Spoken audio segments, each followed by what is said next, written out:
광양시민TV 시연방송을 지금부터 시작하도록 하겠습니다. 본 방송은 유튜브와 팟빵을 통해서 시청하실 수 있습니다. 예상보다 광양시민TV 방송이 늦어진 점 양해 부탁드리도록 하겠습니다. 시작에 앞서 광양시민TV에 대해서 소개해 올리겠습니다. 광양시민TV는 광양시민신문이 만드는 팟캐스트 방송으로 지역신문 발전기금을 통해서 기획되었습니다. 한 주간의 지역사회를 뜨겁게 달궜던 이슈와 주요 사안에 대해서 직접 당사자와 전문가를 초청하여 토론회 장을 마련하고자 광양시민신문이 기획하였습니다. 또한 주간 이슈를 간략한 카드뉴스로 만들어 광양시민신문을 한눈에 볼 수 있도록 제작하였습니다. 더 깊은 내용은 광양시민신문 지면이나 홈페이지를 통해서 보실 수 있습니다. 참고하시기 바랍니다. 그럼 첫 번째 순서로 한 주간의 브리핑 뉴스를 듣도록 하겠습니다. 박주식 대표님 모시고 듣도록 하겠습니다. 지난 한 주간에 많은 소식들이 있었는데요. 대표님 중요한 내용 몇 가지만 말씀해 전해주시면 고맙겠습니다. 네, 감사합니다. 광양시민신문에 지난주에 실렸던 내용을 간략하게 정리해 드리도록 하겠습니다. 먼저 최근 개장한 와인 동굴과 관련해서 기반 시설이 부족하다는 지적입니다. 와인 동굴이 개장하자 많은 관광객들이 다녀갔는데요. 하나같이 기반 시설에 대해서는 불만을 터뜨리고 있는 실정입니다. 진입로부터 시작해서 시설을 이용하기가 너무 어렵다는 지적인데요. 실제로 개장 첫날에는 좁은 진입로를 지나가다가 차량 3대가 논으로 들어가는 사고가 발생하기도 했습니다. 네, 광양의 핫플레이스로 자리 잡고 있는 광양 와인 동굴. 그렇다면 광양시에서는 어떤 준비를 하고 있나요? 네, 광양시는 뒤늦게 지원 방안을 마련하고 있는데요. 지난 12일 신현수 부시장 주재로 한 차례 회의가 열리기도 했습니다. 개장을 하고 나서야 행정에서 어떠한 지원을 할지 찾고 있는 모양새인데요. 하지만 관광에 대해서 많은 관심을 기울이면서도 관심만큼 행정이 따라가지 못하는 듯한 인상입니다. 네, 다음 소식 전해주시죠. 네, 다음 소식은 여수 순천 광양 광역 교통망에 대한 소식입니다. 이미 광양시민신문에서도 지난주에 보도한 바가 있는데 자치단체장 의지에 비해서 사업자 이해관계가 첨예해서 쉽지 않은 전망이라는 기사를 내보낸 바가 있습니다. 실무회의에서도 그야말로 서로 입장차만 주장하다가 빈손으로 마무리됐습니다. 3개시 실무자 회의를 다시 열어서 조정을 한다고 하는데 접점을 찾기는 쉽지 않을 전망입니다. 네, 쉽지 않다는 말씀으로 들리는데요. 혹시 이유가 뭔가요? 광역교통 체계를 시행하면 똑같은 승객이 있다고 가정할 때 인근 순천시 버스 운송사 같은 경우에는 수익이 발생하는데 광양의 경우는 그만큼 손해가 발생하게 됩니다. 그렇게 되면 업체 입장에서 이익이 발생하는 부분을 내놓으리는 만무하고 광역교통 체계를 만든 지자체 입장에서 손실을 보상해야 하는 문제가 생깁니다. 그런데 그 부분을 누가 부담해야 하는가가 문제인데요. 순천시는 교통 수요의 변동이 있을 수 있으니 일단 시행을 해보고 그 다음에 논의를 하자는 입장이고, 이에 반해서 광양시는 이런 불균형의 문제를 해결할 어떤 약속이라도 있은 뒤에 시행을 하자고 주장하고 있는 실정입니다. 양측 주장 모두 일리가 있지만 접점을 금세 찾아낼 수 있을지는 아직까지 지켜봐야 할 것 같습니다. 그리고 지자체가 합의를 한다 해도 버스 회사와의 협상도 남아있어서 내년 1월 시행에 대해 선거를 앞두고 무리하게 추진하는 것 아니냐는 지적도 나오고 있습니다. 그렇군요. 다음 소식 부탁드리겠습니다. 청년 지원이 보다 체계적으로 이루어질 전망입니다. 광양시의회는 지난 21일 제263회 임시회를 개최하고 광양시가 의욕적으로 추진해왔던 광양시 청년 기본 조례안을 통과했습니다. 사실 이 조례는 광양시 청년단체 지원에 관한 조례와 일부 중복되는 부분이 있어서 시의회에서 발의한 조례라 집행부의 조례가 부결된 적도 있지만 이번에 큰 양보를 했다라고 할 수 있겠습니다. 왜 안 하냐? 죄송합니다. 통 큰 양보. 무슨 의미인지요? 사실 시의회가 발의한 조례를 시의회가 같은 임기 중 폐기하는 건 쉽지 않은 선택인데요. 그렇지 않아도 자존심도 있고 하지만 청소년 기본조례의 필요성을 공감하고 양보를 했다고 집행부에서는 감사하고 있는 상황입니다. 마지막 소식 하나만 더 전해주시죠. 네, 땡볕 더위에 급식실 공사가 있는 학교가 있었습니다. 엎친 데 덮친 격으로 도시락에서 벌레까지 나오는 일이 벌어졌는데요. 여름철 위생 관리가 무엇보다 중요합니다. 실제로 식중독이 발생한 것은 아니지만 철저히 관리해야 하는 것은 분명한 사실인 것 같습니다. 네, 벌레가 나온 학교, 어느 학교인지 말씀해 주실 수 있나요? 네, 중마동에 있는 한 학교라고까지만 말씀드리겠습니다. 네, 한 학교 좋습니다. 대표님 수고하셨습니다. 감사합니다. 네, 다음 순서는 잠깐 한 주간의 소식을 사진으로 보는 시간을 가져보도록 하겠습니다. 포토 영상 함께 하시죠.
다음은 이슈 토론 순서입니다. 기획 의도는 주요 이슈의 관계자를 모시고 깊이 있는 토론을 하고자 하는데요.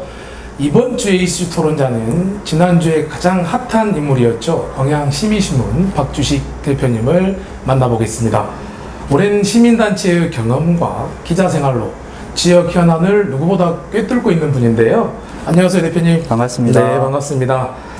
오늘은 최근 출범한 광양시민단체 연대회의에 대해서 이야기를 나눠보도록 하겠습니다. 대표님, 시민단체 연대회의에 대해서 설명 부탁드리겠습니다. 네, 광양시민사회단체 연대회의는 말 그대로 광양 지역에 있는 시민단체와 사회단체들이 연대한 조직입니다. 어느 지역이나 가면은 다 그 시민사회단체 연대회의 이름은 다르지만은 비슷한 연대단 조직이 있는데요.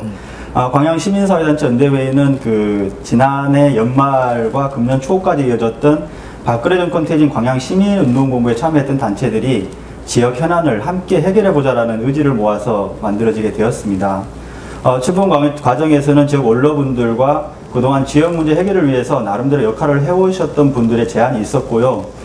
개인적으로는 시기적으로 꼭 필요한 단체라고 생각해서 시민단체 연합체를 제안하기도 했습니다. 생각보다 시기가 좀 늦어지긴 했지만 지난 7월 11일 출범식을 거행했습니다. 네, 시민단체 연대회의 어떤 활동들을 하게 되는 건가요?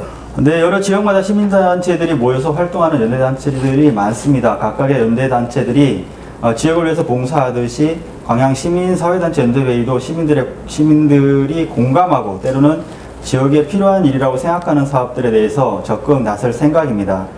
그래서 첫 번째 사업으로 일본 위안부 희생자들을 기리고 아픈 역사를 반복하지 않기 위해서 광양 평화의 소녀상 건립을 저희 전대회의의 첫 번째 사업으로 지역사회에 제안을 했습니다. 네, 지금 광양의 평화의 소녀상 건립도 추진되고 있는데요. 거기에 대해서 한 말씀 부탁드리겠습니다. 네, 인근 여수나 순천에서는 이미 건립이 됐습니다. 광양도 그동안 여러 차례 내부 제안이 있었는데요. 광양 시민사회에서도 논의가 있어 왔습니다.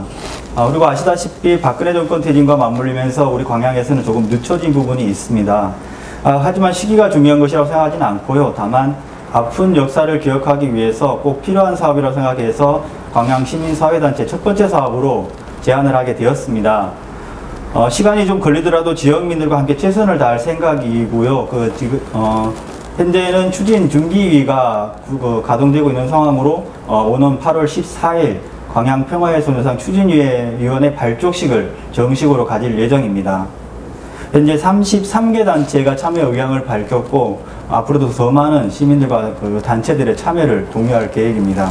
네, 지역사회에서 어떤 역할을 해나갈 계획을 갖고 있으신지? 네, 출범식에서도 밝혔습니다만 저희 광양 시민사회단체 전대회의는 광양에서 활동하고 있는 정당이나 사회단체, 봉사단체, 시민단체들의 활동을 존중하고 있습니다. 사실 그분들의 역할이 있었기 때문에 광양의 발전이 있었다고 생각합니다. 하지만 큰 틀에서 보면은 국가 현안이나 첨예하게 대립하고 있는 지역 현안에 대해서 목소리를 내는 단체도 필요하다고 생각을 합니다. 예를 들면 광양항이나 지역 환경 문제, 광양 지역민의 의사가 반영되지 않은 광양경제자유구역청의 사업들이 이제 그러한 예가 되겠습니다. 무조건적인 억지 주장이나 반대를 위한 반대를 떠나서 합리적인 대안을 제시하는 연대단체가 되도록 최선을 다하겠습니다. 네, 끝으로 전하고 싶은 말씀 있으시면 한 말씀 부탁드리겠습니다. 네, 그동안 우리 지역에서는 여러 단체들이 4.16 세월호 추모 행사나 5.18 광주 민주화 운동 기념사업, 그리고 지역 환경 문제 등을 함께 대응하고 고민하고 행동해 왔습니다. 나름대로 성과도 있었지만 사업 이후에는 그 지역 차원에서 방향을 설정하기 힘든 구조였다는 것도 인정하지 않을 수 없습니다. 무엇보다 시민들의 참여를 이끌어내기에는 역부족이었고, 그래서 이런 문제를 극복하기 위해서 광양시민사회단체 연대회를 결성하게 되었습니다. 광양시민사회단체 연대회의는 지역에서 활동하는 모든 단체들의 활동을 존중하고, 다만 우리의 바람은 지역 현안 해결을 위해서 현재보다 넓고 광범위하며 적극적인 연대로서 지역 단체들과 함께 활동하기를 희망하고 있습니다. 광양시민사회단체 연대회의가 지역의 보다 나은 미래와 발전으로 이어질 수 있도록 지역 시민들과 모든 단체들의 관심과 격려를 부탁드립니다. 네, 오늘 방송은 여기까지입니다. 첫 방송이라 다소 부족한 점 양해 부탁드리도록 하겠습니다. 몇 차례 시험 방송을 통해서 매주 여러분께 따끈따끈한 소식 전해드리도록 하겠습니다. 끝으로 광양시민신문이 주최하고 공감 22가 주관하는 길거리 공연 영상을 함께 하시겠습니다. 여기까지 광양시민TV였습니다. 감사합니다. 왜 인사하십니까? 난 안 나오잖아 지금. 나도 나오나?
찾아다니고 거기서 중국과 이제부터 모든 게 맘대로 뜻대로 맘대로 슬프니까 손에서 치고는 말아줘 네가 보는 지금의 나의 모습 그게 전부는 아니야